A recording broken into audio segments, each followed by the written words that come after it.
Bruce, thank you so much for joining me. Oh, thank you for having me. Looking forward to talking with you. Yeah. So you're the founder. Let me make sure I get this right. You're the founder of 69 Center, right? I am the founder of 16 on Center, yes. And But I do have a very infamous partner, Craig Golden, who is my ride or die, my work wife ride or die, who is my partner in 16 on Center. love it, love it.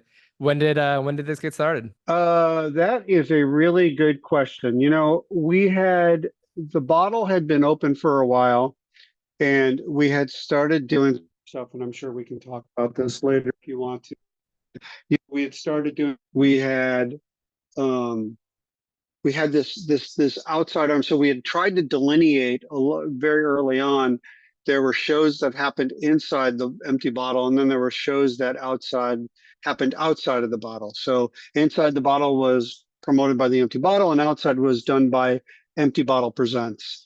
And Empty Bottle Presents was an interesting thing for us because it was there were these relationships that we had been building that, from 92, or even when I built the place, there were stories of people that were in the old empty bottle who would help with the construction of the new empty bottle. And so these were pretty tight relationships. These were people that were, Chicagoans that were going through that big buzz of heyday of the Liz Fairs and the Urge Overkills and the Smashing Pumpkins, to the new generation of people. So there was a time that after we had built these relationships, these bands that we had worked with for so long wanted to continue this relationship, even though most of the time they were getting too big for the bottle. Or the other And thing real that quick, what year are we talking right now? we're talking about 95, 95, 95. 96, Yep. 97. Yeah. Yeah. Yeah. Yeah. Okay. And we were starting to get, these relationships. Either the band was getting too big for the bottle,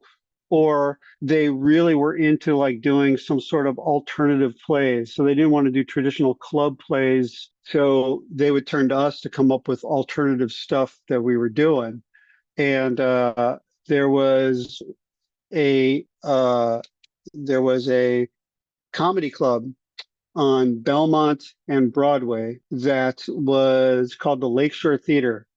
And we thought it'd be a hoot to do, well, like we did Bon Iver there, we did R2D2, we did all sorts of fun stuff there in this non-traditional seated comedy room.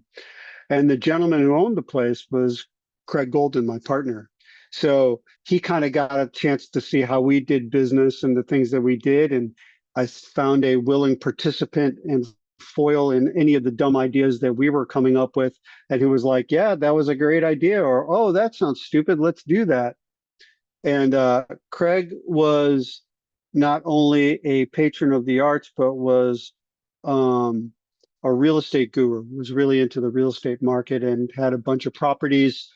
And this was right around the time where we were starting to think about Longman and Eagle. And I had started, we were starting to do it, and I'd never done anything like that before. So it was back at a time when the banks and the economy was in a really bad place, and we couldn't figure out how to get a loan. And Craig, after conversations, actually helped us through and gave us financial advice to be able to get that open. So it was a relationship that was forged out of music and getting to know each other. And then, he helped us out with figuring out how to do Longman. And then when we started moving on to the Promontory and Dusex and Thalia Hall and some of these other projects, we just started working together. And we're in New York right now looking at a restaurant that we're thinking of building, and we have a food hall out here now. So it's really been a great relationship between us. Awesome. Hey, really quick, I'm just gonna break the podcast for a quick second. I need to adjust my sound, so just give me a quick second. I'm just gonna pause, and I'll Okay. cut this part out. But great start. So let me just let me pause and fix this sound. Is this coming through a little loud on my end? One second. Okay, so that was how you got going with Craig. What about before Empty Bottle? I guess I naively just assume that 69 Center was like the start of Empty Bottle as well. But why did you start booking shows in the first place? I'm one of the few people, the few lucky people out there who kind of fell into, exactly what I wanted to do in my life, and it doesn't, I mean, I have a daughter, and, I feel for her when she's trying to figure out what she's going to do. And I am lucky enough to come across a bunch of other people who reach out to me about trying to figure out what they're doing. But I was in Columbia, Missouri, going to the school at University of Missouri, and a friend of mine took me to a live music club, a small dive-ass bar called the Blue Note, which was one of the best live music clubs that I had ever been to, or still up there for me. Like the jazz club, And or is it totally separate? no, an indie bar Oh, in interesting. Columbia, Missouri. Yeah, it was Yeah. totally separate. And walked in there, went to see the Violent Femmes, was in the front row of the concert. And, this is a 400 capacity club, so very similar to the Empty Bottle. Um, just fell in love with it. I mean, I fell in love with the space and the people and the conversations that were happening, and the arts that were happening around there, and the artists that were playing, and the romanticism of these touring bands that were touring the country, and what they were dealing with, and kind of like that great like melting pot of people from coming from all different parts of the country and being here and talking about things. And I loved it. I just fell in love with it. And the cherry on top was, like, in the middle of the show, some person next to me just leaned over and threw up on my shoe, and I was like, I'm never going to leave this place. And I literally went home that night, woke up the next day, blew off whatever class I had for that day, and went down to the Blue Note to talk to the owner, Richard King, and wouldn't hire me. Kept going back, back, back. I started spending every day after school there doing whatever odd tasks I could do. And he finally hired me one day. And that was the starting of it. And I learned a lot about how you could do that right, how you could do that business right, and how it could be a personal extension of who you were. And that was really important to me. I always tell the story that, when I was growing up, and, I had a very difficult time fitting in and finding where I belonged in this world. And I felt like I was onto something being in that space, and even when I came back to Chicago and did whatever small jobs I was doing to get started in this world, and finally decided I was going to open up my own place, that was really kind of the impetus for it, was that, I still was having problems finding where I belonged in this world. And I dumbly thought that if I couldn't find it, that maybe I would build it, and I would build someplace that I liked, and hopefully some other folks liked it too. And it kind of became the mantra for not only the Empty Bottle, but also for the way that we do business. It's part of our mission statement, building places we like, hoping that others will like them too. And it was this thought pattern and this understanding that there was no way that everybody was going to like what we did. They weren't going to like the music that we put on. They weren't going to like the decor. They weren't going to like our decisions as far as like whatever we did. Empty Bottle was a cash bar for up until like 2 years ago, and some people hated that, but that was our decision. We wanted everybody to be able to go in there. But that kind of philosophy really, to me, felt like the most honest approach to doing business, right? Like, if we understood that not everybody was going to like what we were doing, the hope would be that those folks would come in or go to one of our establishments and understand why that person would be on stage, or understand why that person we would give them the stage, that maybe they didn't like it, but they understood it, right? They understood why that person was going to be playing there. And I think that Okay. was really Yeah. important, and a really honest approach for me to be able to keep going with things. What was the did you just like rent an existing bar? Like did you come up with the name Empty Bottle? Like I guess get into like the brass tacks of it.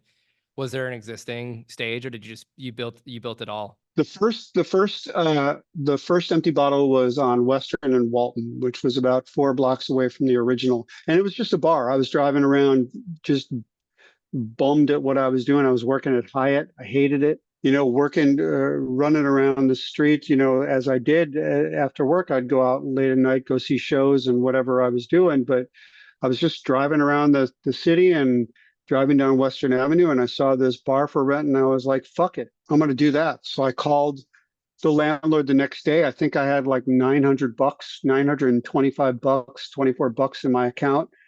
And I decided to do it. And being open in that area, that part of Chicago, when, it was really starting to be where artists were being pushed off to, they went to the SAIC, but they lived a little bit further out. And as rents kept going out, they pushed even farther out to what was starting to be, Ukrainian village. So there were people around there. As soon as I opened the place and started kind of like decoring it up or doing whatever nonsense we were going to do with it, there were people that were willing to help, and there were people who wanted to be part of it. And there were people that wanted to be, along for the ride if they could be. So that first place was just a little mom and pop dive bar. It's still there. It's called Stella's. But I had this after we had been open for a while. I had this dream about like, okay, well, if we build a stage here, we can do a show, because that's what I really wanted to do. That was like what I'd been going for. And there were a bunch of Ukrainian and Polish folks who sat at the bar, after they got done with work, and a couple of them were construction guys. And I was like, we had a pool table in back, and I was like, no, this is what I want you to do. I want you to build a stage for me where the pool table is the drum riser. And they built it for me. And the first band that we had played there, well, the first and only band that played there was this band called The Cocktails, which was a very back then famous Chicago band. And I was really excited that we had sold out the show, and I was working behind the bar, and just it was almost like it was this affirming moment in my life. My dreams had come true. I was like doing what I wanted to do. I'd seen this come to fruition. And I remember the band was up on stage. My face was beaming, probably, ear to ear. And my landlord, who was in a white frock because he worked at a fish company and was the landlord of the property, walked in there, opened the door. He was a huge guy. Jerry, can't remember his last name. Looked at what was going on there. I saw him and I was like, this is great, at the door. And he just looked at me and he went, and that was the last show we ever did at the Empty Bottle. So I was, at that point, I Well, was what was really his excited. problem? I mean, he was a neighborhood guy. He thought that he wanted that to be, he wanted it what it was, like a neighborhood bar. He didn't, he didn't he didn't sign up for a bunch of rapscallions, with their rock and roll music playing on the stage there. That just wasn't him and the neighbors. That just wasn't what they were trying to do. So Oh no. there was a building that I'd been working on for a while, that was about 2 blocks down where the current Empty Bottle stands, and I was trying to put the money together to try to buy that building. And the bar there was, the neighborhood had named it the Bucket of Blood. It was officially called the Friendly Inn, but the neighbors called it a Bucket of Blood because of the fights that would happen there. And at first we were going to have that be the music one and have the original Empty Bottle be the annex.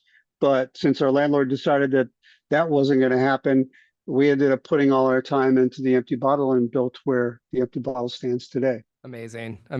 Okay, so then you meet Craig, and I think you mentioned the next two venues you had in mind at that point. What were those names again? So from there on, it was quite a bit of time that came through. I mean, I was 23, so I mean, I was still trying to figure out how to do anything in the bar business. I had worked in bars, I had managed at Hyatt, but my own place, I had no idea what I was doing. So this was, we opened up the Empty Bottle, and then there was no food there at all anywhere in the neighborhood. There was a bunch of Polish places. If I may, when And you opened up the Empty Bottle, what percentage was it a concert venue versus just a typical bar? Were you doing majority concerts at that point when you had?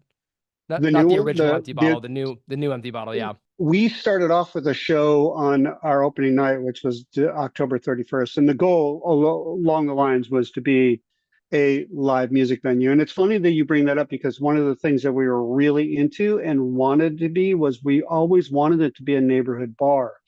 So we would do everything we could, including we had, sound checks were just open. Hmm. So people would just come sit at the bar like any neighborhood bar at 4:30 in the afternoon, 3:30 in the afternoon, and they would just sit there when bands loaded in, sound checked, whole stuff, whole thing. And when the door would open, we would just send the door guy around to anybody who was still sitting at the bar and just say, hey, put the hat out and be like, okay, we're starting to charge covers now. And someone would roll out there, someone would pay and whatever it is. But it was really important that we try to do whatever we can to keep it a neighborhood place, because that's what we were all about, was being a neighborhood community spot. Interesting. And how many nights a week were you having concerts there? Just kind of trying to put myself. This is like early 2000s. It seems like if I were to like, what does the empty This was bottle look like in early 93. 2000s? 93.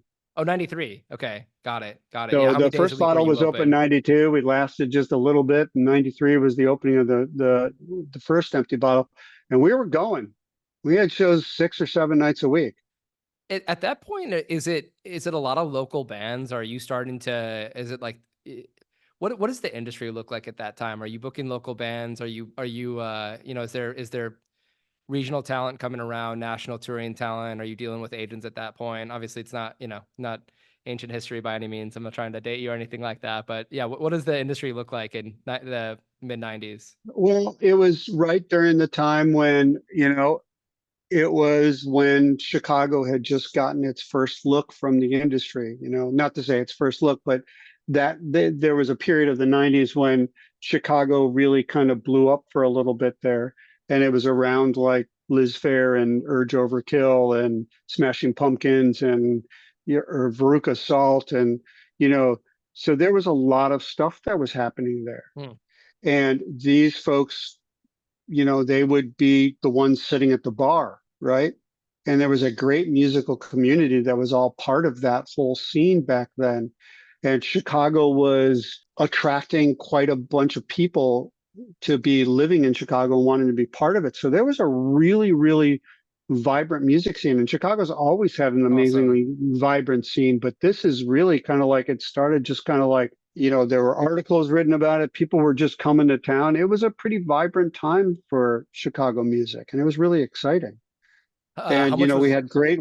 we had great clubs like the Metro and Lounge Acts, which was one of my favorite places to go to. Um, but so back then we had started off booking a lot of national and international bands, a lot of national bands back then, not a lot of international stuff, but slowly but surely, people were enjoying what we were doing. There was a great scene that was happening there. And, I think we started getting more of a name of being a really good place to play and a really good group of people to support the music that was happening there. Yeah. Yeah, obviously like, 93, 94, 95 is like right before Google and like the eruption of the internet. So were you like getting a lot of like kind of postering around town to get word out about the concerts, and like were you selling tickets just at the door, or were you, doing like the record store sales, or like what did that look like marketing the It was shows a at that lot. time? And It was yeah. a lot of wheat pasting. The Chicago Reader Hmm. was the belle of the ball. New City and Chicago Reader was, you know, there was so much good writing that was being done at that paper, and their musical critics there were, I mean, it was, you know, I think if you love music, you love hearing about music. If you love anything, if you're into football, you love listening to people and you want to listen to people who really have a good understanding about what's going on and you can trust. And the Reader really had that back then, where they would do these things called Critics' Choices. And there were only like 3 or 4 of them per week. And each one of those things were things that you would want to check out. and it really gave them such a great reputation. It's similar to how Pitchfork was when they started up, which was like this was something that you wanted to pay attention to and something that you could really sink your teeth in as to something that you wanted to listen to, be part of, and you would go to those shows. So it was a really great. I mean, it was they were part of the community too, and it was a really interesting scene. Awesome. Awesome. I definitely wish I could like teleport back to the Empty Bottle in 95 and go get into walk into like a your favorite show. What was your favorite show in that era at the Empty Bottle if you had to pick one? There were just too many. There was we used to Or a do couple, yeah, you know, the I favorite was one, really yeah. into garage. I was really into garage rock. It was like one of the first things that we kind of, it was something that we liked. So it was Yep. something that we did quite a bit. And there was this group called the Monomen, which were out of Estrus or out of Seattle, and they were on this record label called Estrus, and they would do this thing called Bottle Shock every year, and it was probably about 10 or 15 different garage bands each day for 2 or 3 days. And some of the bands that came out of that, including White Stripes, Yep. and you know those were all really very big parts of my life and some of the things that I really loved. Awesome. So, you're let's like move forward with your story. So you were running the Empty Bottle, seems like having a lot of success with it, building up a really cool culture and tapping into a vibrant scene. When did you start, wanting to expand from there? Like what year did you what was your first expansion move and what year was that and what was the reasoning behind that? The first expansion was to Bite Cafe, which was our restaurant next door, which was open for like 13 years, 15 years or whatever. And the reason being is there was only there was a the neighborhood was filled with a lot of Polish restaurants and a lot of Ukrainian or a lot of Polish restaurants. And I loved Polish food, but it was doing nothing for my cholesterol. So, I mean, there was, we wanted to be able to provide food for folks that were out there. So it started off with grilled cheeses and burgers and stuff like that. And then I got introduced to this woman, Donna Knizik, who had this wonderful old famous restaurant on Division Street called Leo's Lunchroom. And Leo's Lunchroom was kind of that first foray for folks into that farm to table restaurant, right? What's like Leo's Lunchroom and all or like Lula Cafe and all, now restaurants are a lot of them are they're all farm to table, right? But back then there was kind of like this interesting concept where the chef would go to the market every day and that's what they would cook, right? And it was a neighborhood place, and so Donna decided to come over to Bite and really turned up the notches to what Bite turned out to be, which was breakfast, lunch, and dinner, really great food, food that bands who were coming off the road really loved and really looked forward to. It was a square meal. It was something, you come on in, put your stuff in the band room, come on, we're going to feed you, we're going to drink you, we're going to make sure you're comfortable and make sure you have a good time and can relax and enjoy yourself. Awesome. Interesting. And when did you start booking? Because you were saying there was like 69 Center Presents and then also, oh, sorry, was it Empty Bottle Presents and Empty Bottle Yeah. in-house? So when did you start booking other venues? So we started not too long after that. We did shows from, we did now we're doing shows at cemeteries and any weird places. We do shows at the Garfield Park Conservatory. But back then we were doing them in all different locales. And one of the things that we were doing is we were doing concerts at the monument at Logan Square outside, and started looking at this restaurant that was called the Winds Cafe that was in Logan Square, which that ended up being Longman and Eagle. And we did that for a little bit, and then uh, you know then we opened up the Beauty Bar, which was a New York kind of dance bar, but we opened that up on Chicago Avenue. And then we started doing two of our other projects, one of them which was in Promontory, which was called The Promontory, and the other one was in Pilsen, which was Thalia Hall, Mm. Dutex Punch House. Okay, And so at let's. Oh, that go point, ahead. Yeah, yeah. Well, I was going to get back to your Yeah, yeah, 69 yeah. center. So at that point was when 69 center came to be. And we realized we had a bunch of great people.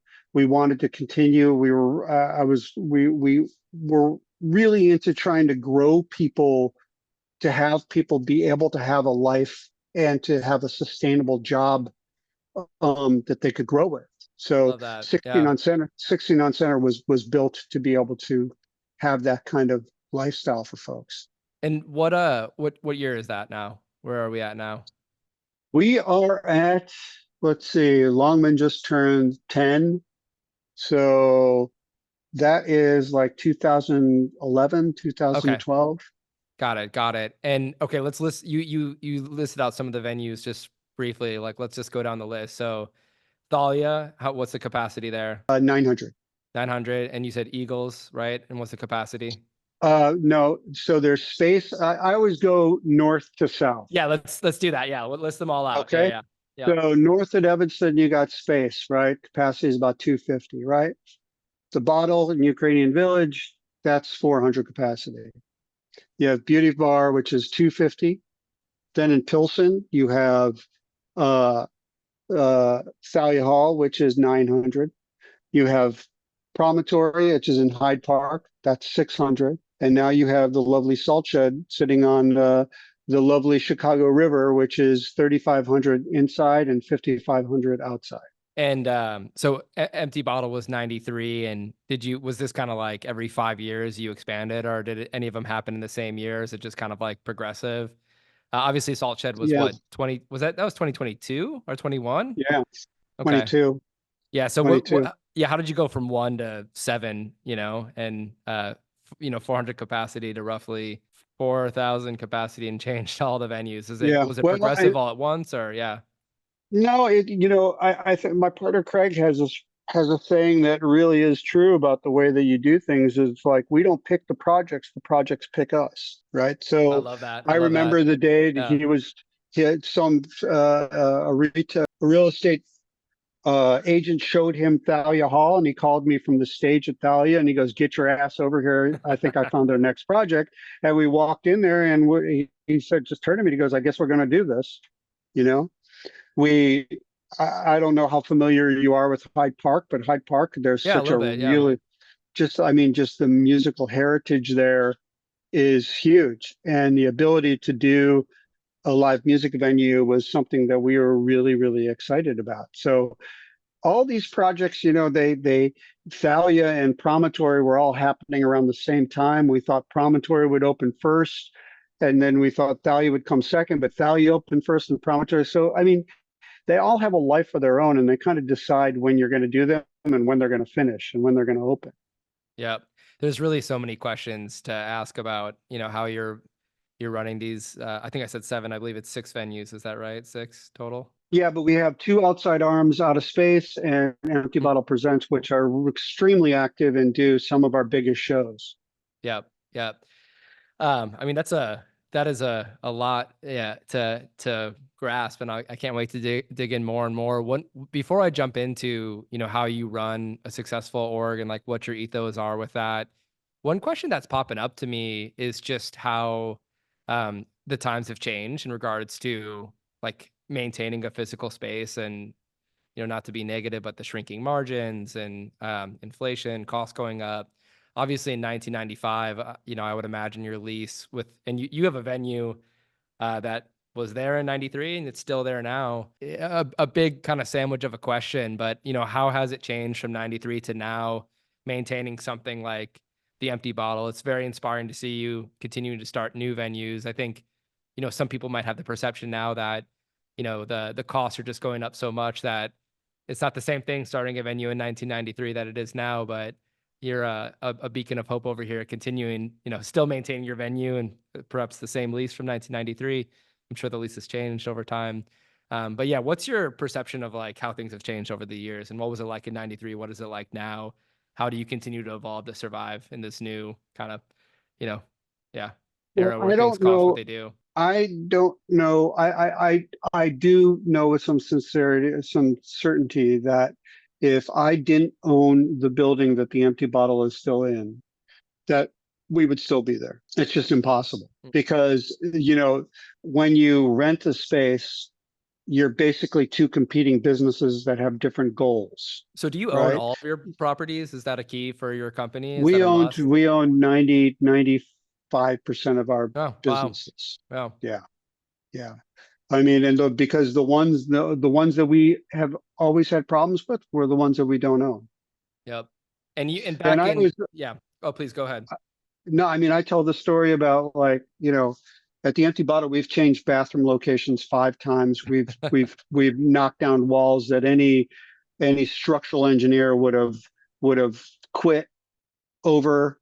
But I mean, if you tried to do that with the landlord, as it happened with the first landlord at the first Empty Bottle, you just the only one I want getting in the way of my stupid ideas is either me or the idea is so stupid that nobody likes it, right?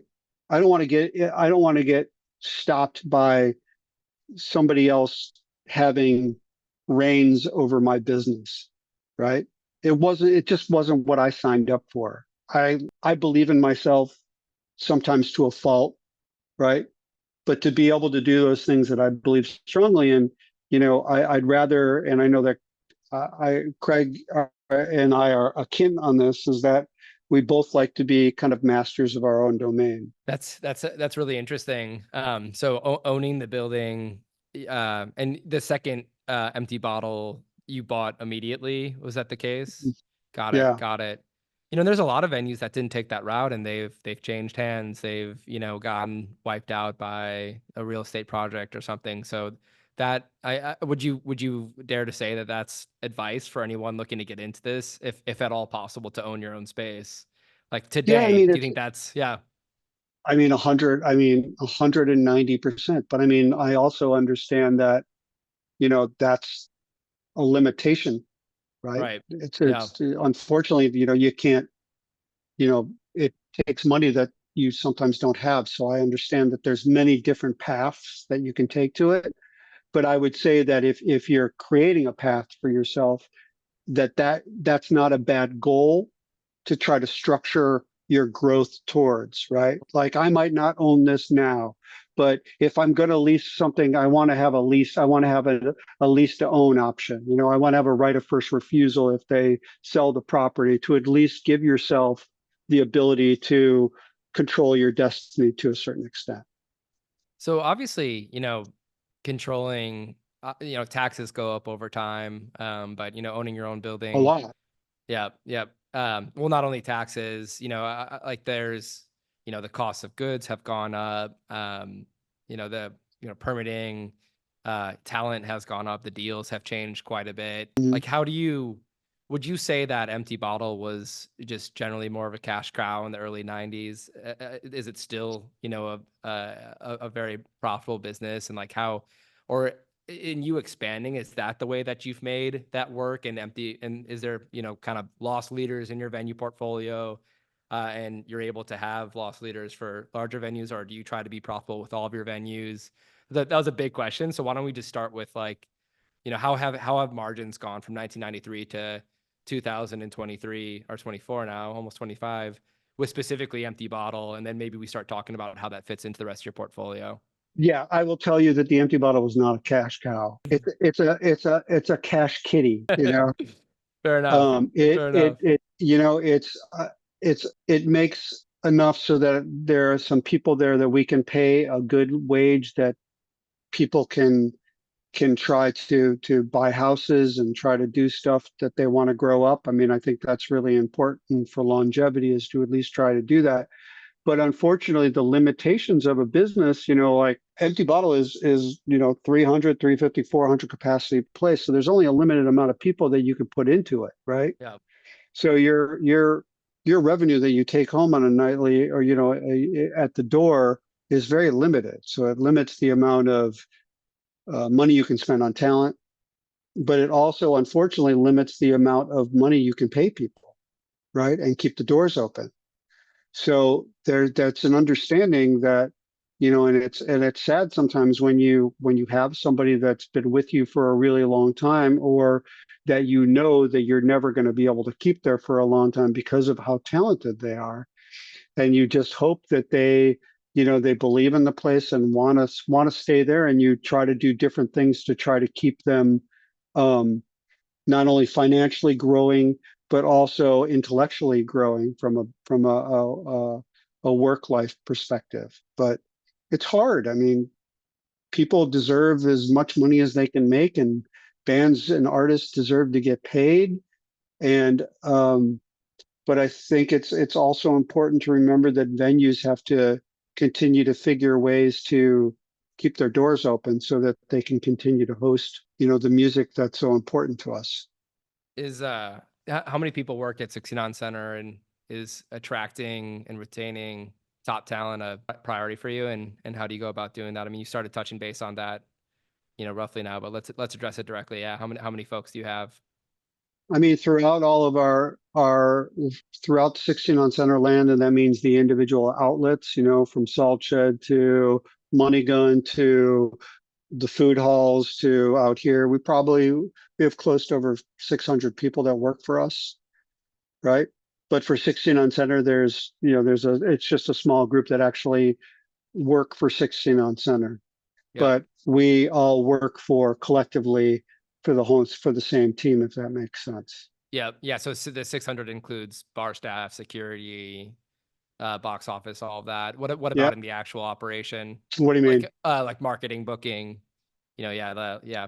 So those folks Not work venue for the staff. Yeah, individual yeah, yeah, outlets. Yeah, so yeah. we have so at the head of our musical operations, we have Brent Heil and Jake Samuels, who are our two musical directors, and the operations of the people and the places, and they're also in charge of curating the talent that's booked throughout all of our venues. So there's talent buyers at each of the venues, but they have an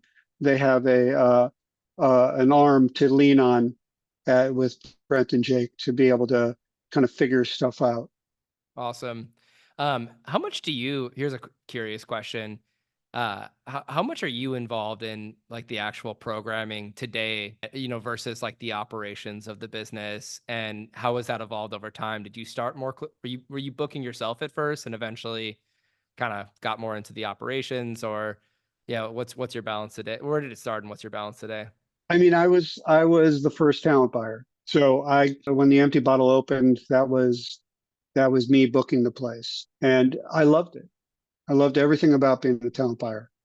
But I also understand that, if talent buying is a full-time job, and operations is a full-time job, and having people there that are doing these things at the best of their ability, the top of their game, right? There needs to be a little bit of a separation there. So I knew very early on that someday nobody really was going to really want to know what I thought they should listen to, and that's fine. I mean, it's sad. I still think I have great musical taste, but I also, I'm not going to different places to see, you know, 9,000 hours of music like I Totally. used to. Yeah. So, I mean, it was a sad moment for me, but I still like to get in there every once in a while, and they'll talk to me about deals, and they'll talk to me about things that are going on, and luckily enough, they haven't kicked me out the pasture yet. So, they still listen to the old man every once in a while. Interesting. It's cool to hear the evolution. Going back to what you were saying about attracting top talent. You have talent buyers. It's a very interesting point that you made around hey, part of having a business in this economy is just being really honest with yourself about how much you can pay people, and obviously that's like a major factor in retaining talent. But so is working for a cool industry. So how do you think about building out your team, and why don't you talk about that a little bit more, like how much is the personnel a priority, and how do you keep them inspired? I think that very early on, what we were trying to do with the bottle and just trying to be good people attracted a lot of folks. I think that the way that, even to this day, when we talk to a group of people, it's like, look, hospitality, or hospitally as we call it at 69 Center, has to be something that we practice on a day to day, and it can't be something that you are trying to be. It has to be something that you believe in, that's part of you, because at the end of the day, there's so many places for people to go. There's so many places for people to hang out with. And I think that it's so important to be able to have to continue to give people a reason why to spend their time with you. And the minute that you forget about that, um, I think you're dead. I think you're done.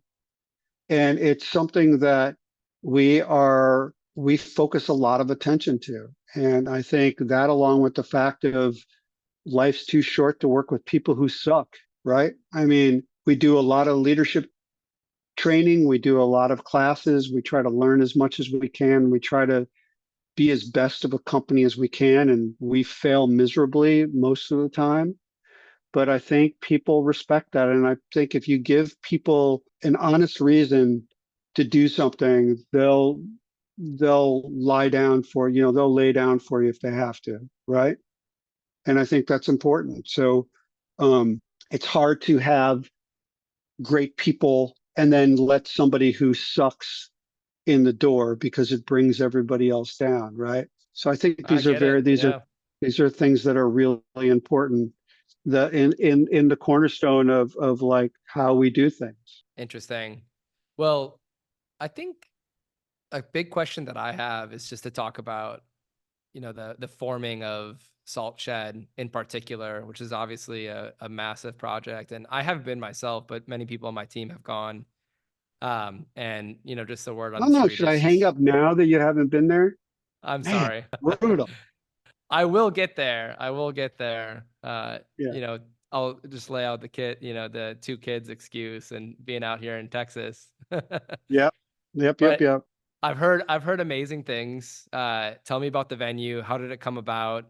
Um, what was the idea? Yeah, let's get into the details of it. So the Salt Shed started like everything does. It starts off with a conversation, and our places are all throughout the city, and I do my rounds, or I used to do my rounds on a nightly basis. Now I don't do them as much as I used to do, but those rounds used to start at my house, and it used to go to Longman, and then it used to go down to Promontory, then it used to go down to Thalia, then it would go back up to Empty Bottle, and I would finish up my night there because it's still my favorite place on earth.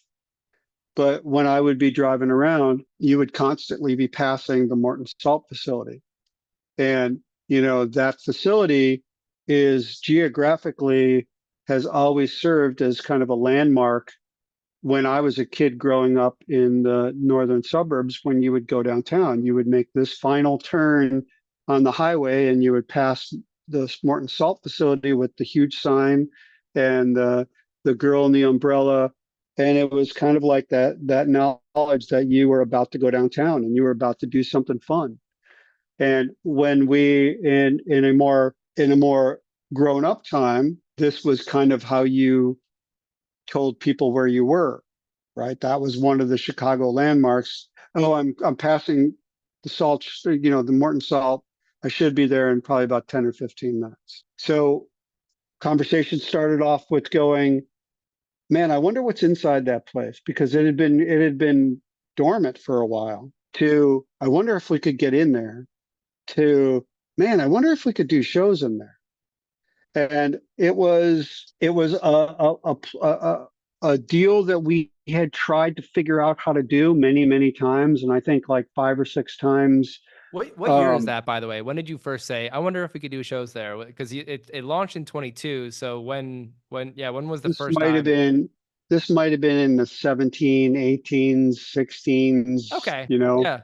So five You year, know, an idea that it took 5 years or so. it took quite some time because of the fact that this was a big job. And I don't think, I'm pretty sure that anybody who thought about what the next thing for that site was going to be, I'm sure they didn't think live music venue was first idea in people's minds. It was a skyscraper or it was a whatever, right? Yeah. Yeah. So us walking in and going, yeah, we want to make it and we want to turn this into, a neighborhood entertainment place for folks. People are like, whatever, good luck with that. And there was a lot of, this was like the biggest job or the biggest project we ever took. So being able to kind of escalate what we had learned, and with Craig's tutelage as far as real estate, being able to put together a deal that big took a long time and a lot of people and a lot of help. Incredible. Incredible. So ideas popping up in 2017, you start getting in touch with, ownership. When do you officially get the place? How long does it take to renovate the venue? Yeah. It was right before COVID. So 2019, it was about 2020, right? 2019, I'm gonna say. When did Oh, COVID so that was in start? motion before Friday, March 13th, Yeah. the day the world stopped. Was there pressure to stop during COVID? And did you choose to persevere, or you didn't have any doubt? You said earlier in the podcast you believe yourself to a fault, which, by the way, I think if there's any trait I could imbue on my children, it would be that trait, a very good one. But yeah, did you know you were going to keep cruising through COVID with it, or was that challenging? I think that the great thing, God, man, COVID fucking sucked. I think this is a podcast that I can swear. I mean, and Yeah, that's saying no that problem. I don't even, It that's fucking because sucked. there aren't better words for it. But in the case of the salt shed, I think it really allowed us time to let some of the ideas mature and grow and really give us a chance to think about what we were doing, because there was so much time there. There was stops and there were starts and there were things that people weren't working and construction wasn't happening, and then you had like supply chain issues, which still is been affected today. But there was a lot of time that was allowed for us to really think about how we were doing things and make some better decisions than maybe we would have made if the pandemic wasn't happening and we could have gone straight through, if that makes sense. It does, yeah. And Yeah. and it's pretty amazing to think like the inside grandstand of the shed, architecturally a box inside a box, was drawn on a napkin by Craig in a bar or wherever we were. And if we could still find that napkin, I'm 100% sure that that napkin looks almost exactly to how it was built. How did you feel about I mean, on one side, super cool venue, historical landmark, unbelievably cool idea, but 2500 cap was quite the jump from, the venues that you have. Collectively all together they were, probably close to 2500, but a 900 cap venue was obviously your next largest venue. Did you have any talks with your talent buyers or your team about, the economics of running a 2,500 capacity venue, or was it a big leap of faith, or a little bit of both? Like, how did you feel about making that jump from owning a 900 cap club to being able to sustain a 2,500 cap club? We really wanted it to be scalable, right? So theoretically, we wanted it to be 1,500 to 3,500 inside, right? And there was we talked the shit out of that place. Yeah. Like every aspect was talked about: capacity, seating, sound, and light. This is all going to work out. Everything was discussed. So when you ask me if like one thing was thought about, Everything. absolutely, everything was thought about, and still we didn't get to everything. Did you feel like zooming in specifically on the booking flow, did your team feel like that there was, enough booking capacity to spill over to the venue, and you had enough sellout shows at your smaller rooms? Or, because conceivably to make one of the 2,500 cap club work, it sounds like you can go down to 1,500, which is not such a jump from 900. But you want a lot of those kind of fully packed out shows, the full 3,500 setup. So what was your confidence level that you could have 100 plus nights at those venues? Like, you're already booking, filling 6 venues is no joke, and this is taking on more. Yeah. Like, what about the booking flow in particular? Yeah. Well, I mean, obviously, I said it before, but both Craig and myself definitely believe in ourselves and we believe in our team. So this was a challenge that everybody was looking forward to. Like our talent buyers, have been booking with us. Jake Samuel started Space. So that had been going on for about 10 years. Brent had been with me for close to 10 years at that point. So these were challenges that were, this was a growing of their professional development, and they were ready for that challenge, right? And this was the other thing where it was like really the kind of the discovery of like an understanding of our pipeline that we had built, right? Like it was so important back then to be able to, these were relationships of people that we deeply cared about, these artists that were playing with us. And, starting them off, where they were playing the 25 people or 10 people on a snowy, whatever, and being able to get them to a point where they sold out this room, and then they sold out something else that we did with them. And then they were able to go to Thalia and do this. And then they were able to do two Thalias. And then to be able to go elsewhere with us, or to be able to go to the salt shed. This was all part of that really important pipeline that we had been building and didn't even know we were building it, right? It was just something that we realized at the end of the day that like, we can continue to try to build these artists up and continue to work with them. And that's what this whole thing was all about. It's really, really incredible what you've created. If you're cool with it, I would love to just kind of do some like fastball questions to wrap up the podcast and, kind of jump around topics. You down to do that? Sure. Okay. So, with 600 people, I guess this is a moment for a shameless plug.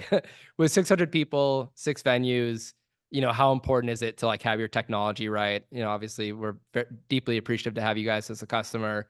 Outside of, if you could talk about what tech plays in running your venues and, Prism, but also like other, important technology platforms. Like, it's, yeah. How has that played a key role in making this thing work for you? You're grappling with a lot of chaos there. Well, I still every once in a while will go into there's a closet in the empty bottle with my old booking books, right? And they're all calendars, and they're filled to the rims with margins of deals and phone calls and stuff like that.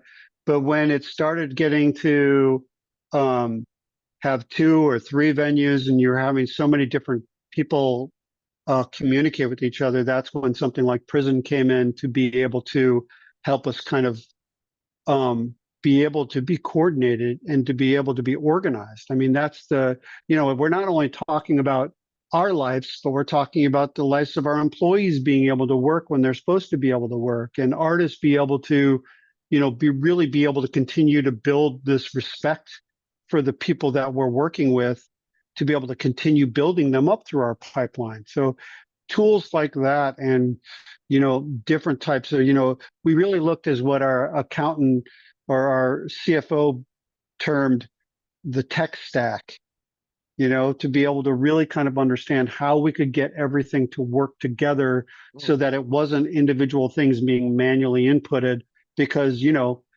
garbage in, garbage out, right? And the first time you put the first bad thing or the first misspelled band name, you're off to the races. Yeah. And that sucks for somebody who cares that much about this project they've been doing for so long, or putting music on the table for people to see their name come out, like instead of I don't know, instead of Tyler Childers, it's Tyler Childress or Children's or something like that. That would suck, and that would just show that we were disrespecting what they were trying to do. Yeah. Yeah. So like a true system of record, keeping everything together. Love it. Well, Absolutely. we'll definitely keep making it better and better and better, endlessly. Well, here's another fastball question. What you've done is on a upper echelon of the industry for sure. And there's a lot of people that I think would want to get to your level that haven't yet. What is like the secrets to your success in building and sustaining an operation of your size? It goes back to what our mission statement was. And part of that mission statement is building things that we like, hoping that other people like them too, that understanding that you can't make everybody happy, and nor should you try. If you can do something that you feel passionate about, you have more of a chance of success than you would in any other way. And I think that's important. I think there's a lot of people. Look, I've been blessed with doing exactly what I love. I have the best job in the world. And, I was able to make it happen. And I will take time to talk to most people whenever they reach out to me. I don't care what they're trying to do.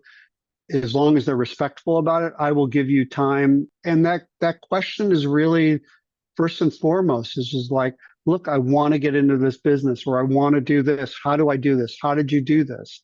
And I think that it's hard to gloss over the fact that hard work and perseverance is the necessary ingredient to almost any concoction you're making.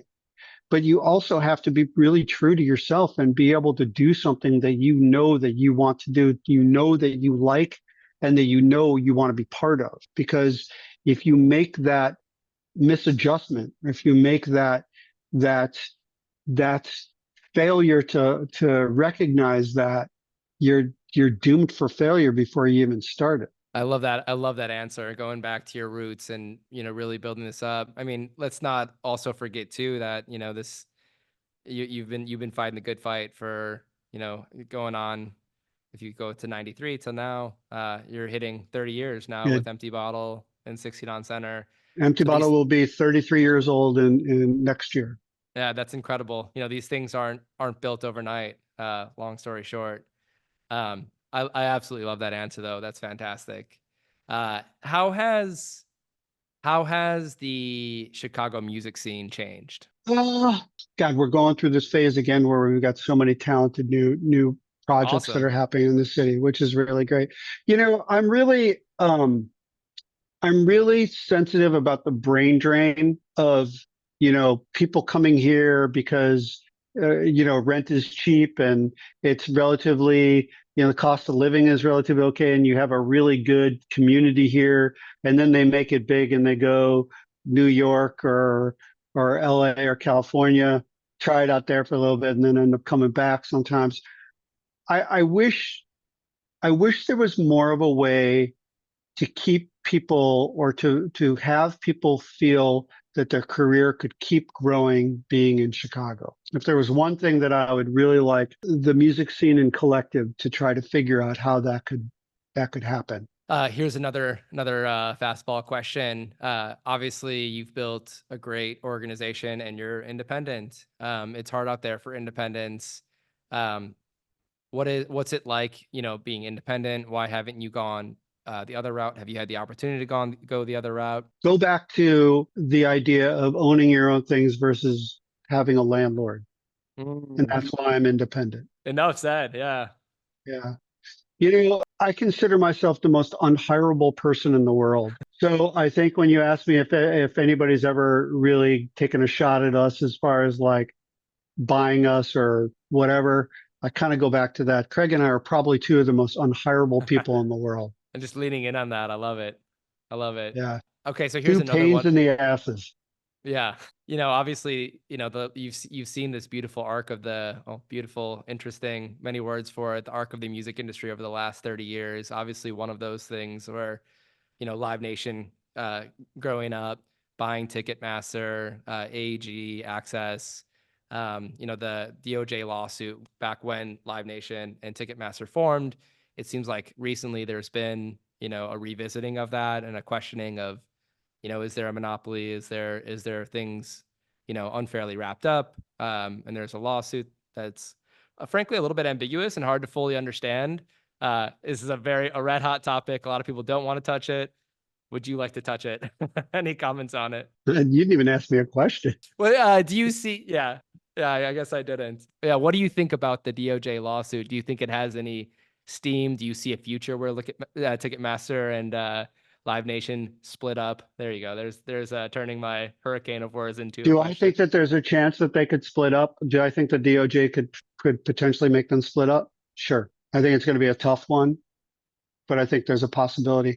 I think that, when you try to do anything in business, you're trying to look at it as, being as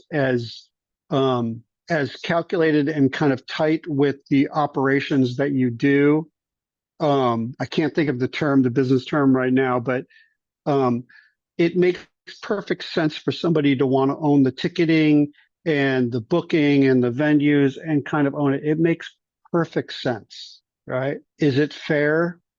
Probably not, right? Is it going to cause problems? It could.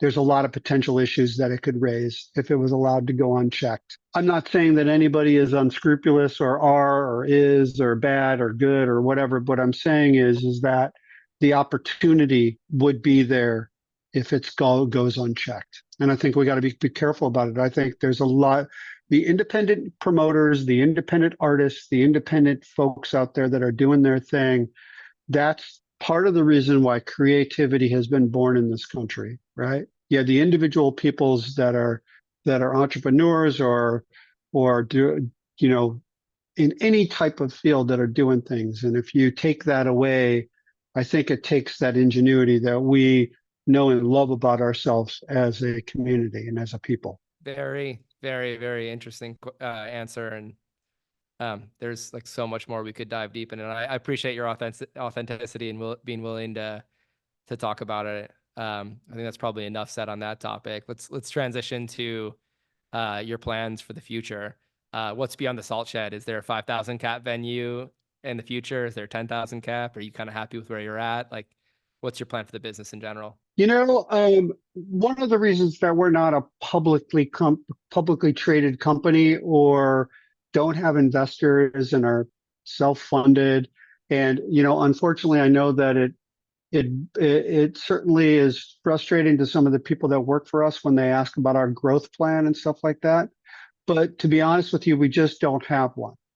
And the reason why goes back to the mission statement, which is if we had a growth plan that said we were going to open like 2 or 3 units every year or every 2 years or every 3 years, whatever that development plan would be, that would mean that we would have to do it.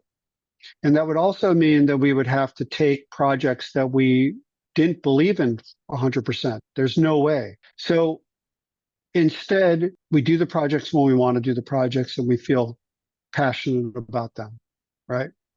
And that's our growth plan. And we have Love it. never have any less than 50 different ideas that are on the board, and some will happen, some won't happen, most won't happen. But, it's our path forward. Love it. Love it. Um, thank you. It's such a genuine answer. And there's a lot of people that don't operate a business in that way. And I can connect the dots between your mission statement and staying independent and, picking up something like the Salt Shed. It all makes a lot of sense. Couple more questions to wrap. You've seen the arc of the industry, from booking a 400 cap room in 93 to, having 6 venues, 2 outside promoters and, 2,500 cap space. Is the industry growing? Do you think it's going to keep growing? Do you foresee a lot of growth in the future for the industry as a whole in terms of bands that can sell shows, the number of shows going up, the number of venues around the country? Oh man, live music ain't going away. I mean, we love music. Yep. So where's it going to go? I mean, everybody's going to want to hear music. So, I mean, I think that there's always going to be people that feel in at their heart that they got to get whatever this thing is inside and outside, and they're going to do it with a guitar, or they're going to do it with a saxophone, they're going to do it with drums or whatever. And thank God. I mean, that's one of the greatest joys of life is listening to music. So I don't think it's going anywhere. At least not in the world I want to be part of. Yep. Yeah. What do you foresee for the future of the industry? Like any major changes or trends in the next 5 to 10 years? Anything you want to see happen that's different? I think that we've just seen a period of time where bands couldn't tour for a long time and then got out on the road in a fever to tour and get some money back in their pockets and be able to live, right? And then we see that next year or the next 2 years when, it becomes a little bit saturated. So we're kind of seeing that. We've seen that. And now we're kind of seeing where, it's picking up. So it's always going to be a pendulum. How the world is and what's happening in the world is always going to affect it a little bit. It's going to affect people, the way that they can spend money, the way that they can't, whatever they can do. So I think that that's always going to be part of it, but I think it's going to be a pendulum.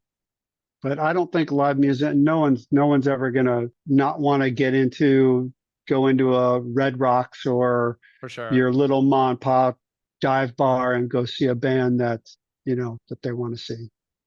I've kind of half joked but half been serious about it.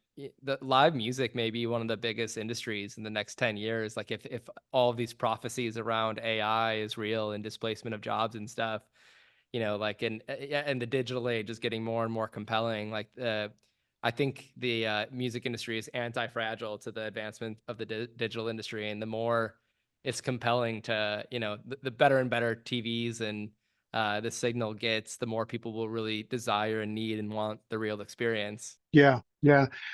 So what's the question again? No, I'm just reflecting. That's all. Oh, okay. I'm like, am I supposed to answer something there? I like to go on my own philosophic rants as well. Hey, Even you go.